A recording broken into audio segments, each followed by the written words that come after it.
was quick. Yes. Everybody, I'm Charlie Arnold. We got Stephen A. Smith. Max Kellerman will be with us in just a second. I know, 72 days. That was the shortest offseason in league history. And last night we saw a lot. And as expected, the Nets were looking nice. KD was dominant on the floor. He was 22 points in a 125-99 romp over his former Warriors team. And Kyrie, he was also focused, also very flashy, finishing with a team-high 26 points. So, Stephen A., we saw what the Nets were capable of last night. So should they still want to trade for James Harden? Yeah, as far as I'm concerned, obviously you don't throw it off the table because James Harden is one of the most prolific scorers we've ever seen in NBA history. And I think the question that needs to be asked here is that, are you trying to get to the finals or are you trying to win it all?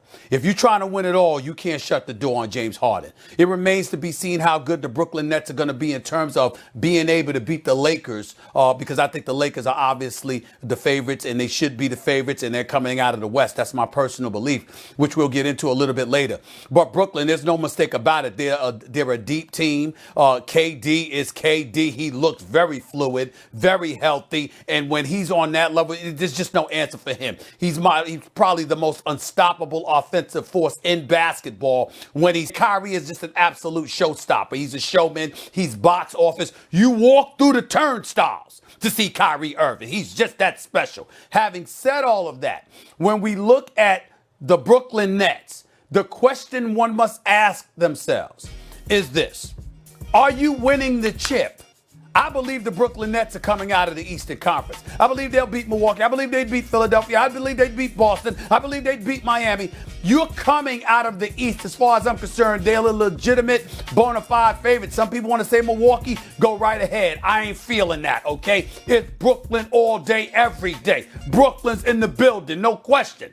But when you talk about winning the chip, Charlie, winning the chip, and I know Max will be here in just a few moments because he's having technical difficulties, y'all. He ain't hiding from me, just for the record. He usually might be hiding and all that stuff, especially when we bring up Kawhi. You don't know. He got to go with oops or whoops and all of that stuff. Max is usually hiding under those conditions, but right now it's about technical difficulties. Max will be here any minute now. He'll be here any minute. But in the end, what it comes down to is this. When you look at this team, when you look at the Los Angeles Lakers, and you're asking the question, I see you now, bro. I see you now. Here's the deal.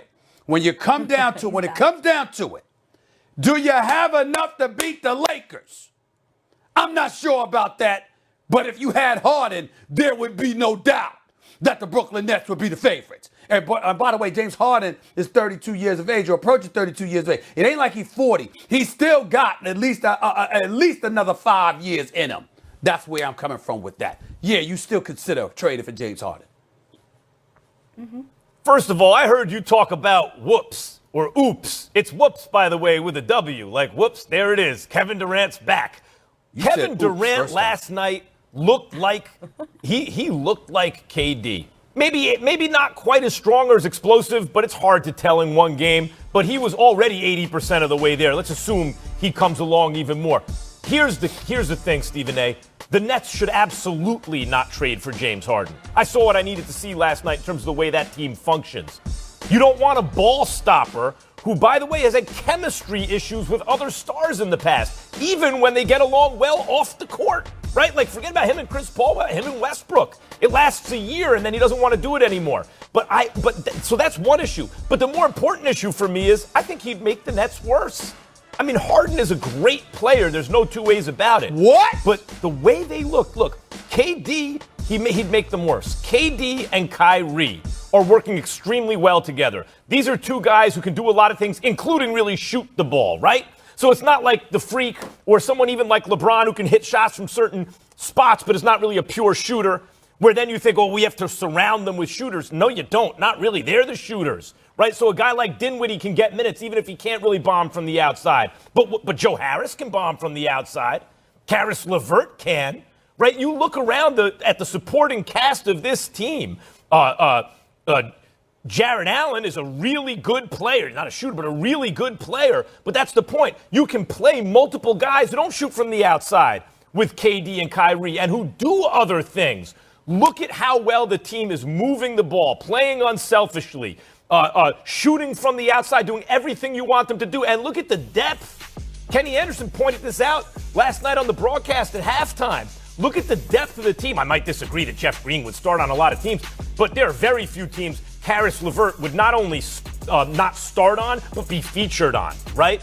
LeVert, Dinwiddie, I just mentioned them. Harris, Allen, they have depth on the team that is going to allow them, not only allow Kyrie and KD to do their things because they'll move the ball and play unselfishly, but depth on the team that will allow them to get out of the East. I would not sacrifice all that for a dude who's going to come in, stop the ball, and maybe create chemistry issues. Don't trade for Harden if you're the Nets.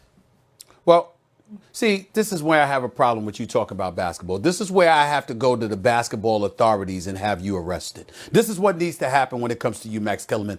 The Brooklyn Nets would be worse with James Harden. I understand the notion, okay, look at this team. Look at the depth that they have. Let's see how it works out. Don't touch it. I understand that thinking. Spencer Dinwiddie is no scrub. Caris LeVert is no scrub. Those brothers can ball. I got mad respect for them. I'm really good. I'm really high on DeAndre Jordan, despite the fact that he's older right now. Joe Harris, I'm very, very fond of. I can't say enough about Sean Marks and the job that he has done with this franchise, especially. I love the fact that he picked up Jeff Green. I love Jeff Green on this squad because he's not just a good player, he's also a character guy. One of the best people in the world that you could possibly meet. I love Jeff Green. But let me tell you something right now, Max.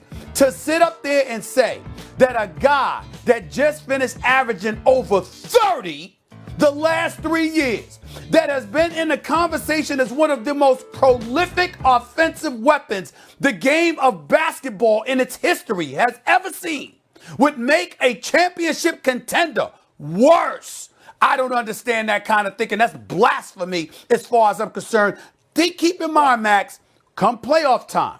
I've had to educate you about this before. I don't know how many times. Remember, you picked Milwaukee to beat Miami last year. I had to school you on that one. Remember, when it comes to playoff basketball and the game slows, and I'll hand this to you, Max. I'll hand this to you because I definitely want to get your response to this. When the game slows down, come playoff time, the game slows down. And as a result, you find yourself with coaches and teams being incredibly familiar with what you want to do. Max, it ain't about plays and it ain't about schemes. It's about three things: talent, conditioning, and at the end of the day, that dude that you can give the ball to and say, excuse me, I need you to take me to the promised land. KD, what makes him so sensational is the fact that he could go without touching the ball for 10 straight possessions. And then you could give him the ball to stop the bleeding in 2. And he'll just put it in the hole anytime you want to.